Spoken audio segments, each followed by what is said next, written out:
Hai, assalamualaikum warahmatullahi wabarakatuh. Jumpa lagi bersama Momon di sini dalam kisah misteri dan pengalaman nyata di channel Kembang Setaman. Terlebih dahulu ucapkan hai untuk para penghuni gaib dimanapun kalian berada. Kisah untuk kali ini datang dari pengalaman nyata seseorang yang bernama Mbak Eci ketika dirinya rewang di tempat paleknya. Tapi sebelum kita masuk ke cerita, seperti biasa berikan dulu jempol kalian dengan cara like, komen, dan subscribe untuk menambah daya magis pada channel ini. Dan tanpa harus berlama-lama lagi, mari kita tebar misteri.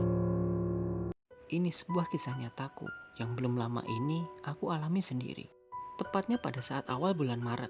Saat itu, sepupuku akan melangsungkan pertunangan.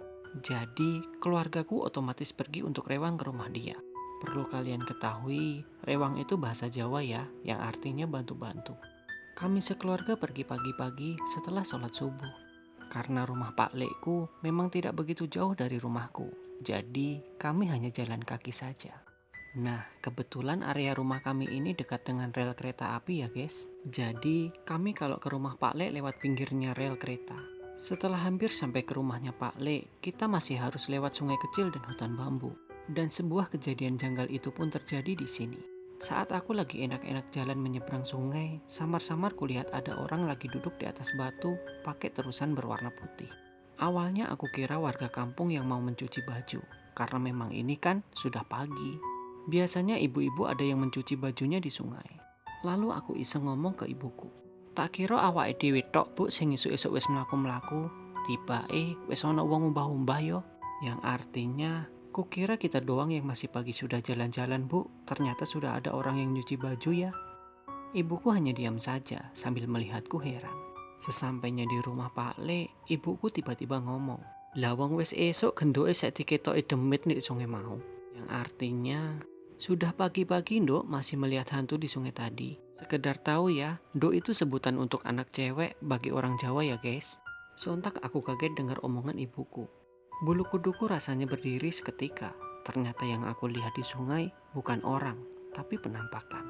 Pantesan ibuku cuma diem pas aku tanya. Karena tidak mau terlalu jauh jadi pikiran, aku memutuskan untuk bantu-bantu menyiapkan baju dan make up untuk sepupuku nanti. Dan itu cukup menyita waktu, sehingga aku sudah tidak ingat lagi dengan kejadian tadi pagi. Setelah acara selesai, kami sekeluarga pamit untuk pulang. Karena waktu memang sudah sore, mau menjelang maghrib juga. Sebenarnya kata Pak Lekku suruh nunggu sampai selesai isya saja. Karena memang bagi orang Jawa, keluar pada waktu surup atau menjelang maghrib itu pamali. Tapi karena ibuku masih ada keperluan yang penting, akhirnya kami tetap memutuskan untuk pulang saja. Jujur aku masih merasa takut melewati jalan yang tadi pagi. Mungkin ibuku mengerti kalau aku takut. Jadi dia mengajak lewat atas saja, yaitu melewati sebuah hutan bambu.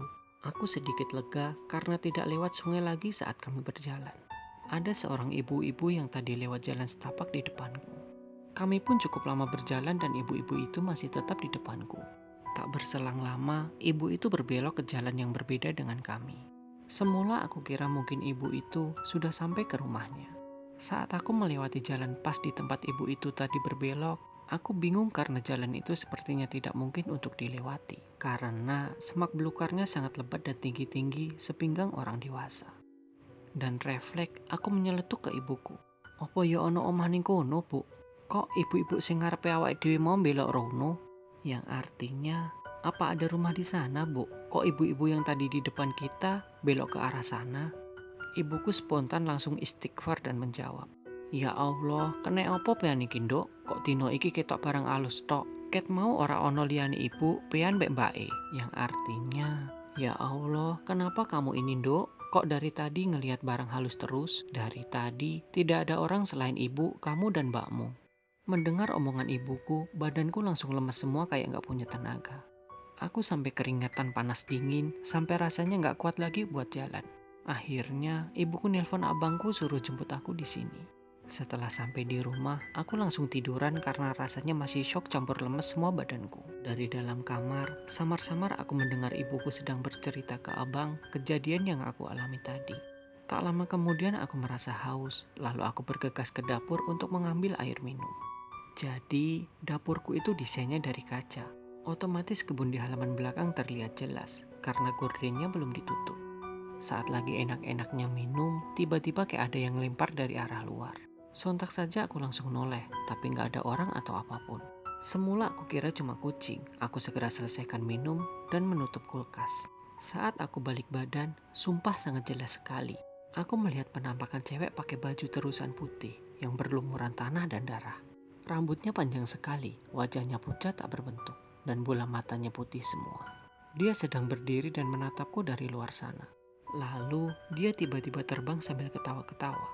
Dan masih sangat kuingat, dia seperti meludah dan terus tertawa lagi. Entah tubuhku sudah berapa lama mematung di sana. Yang aku ingat cuma rasanya seperti semua ruangan menghitam. Dan saat aku sadar, aku sudah berada di RS dan itu pun sudah pagi.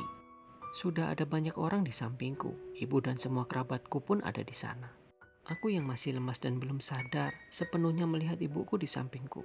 Mata beliau sangat sembab dan merah, entah berapa lama beliau menangis dan tidak tidur karena menjagaku.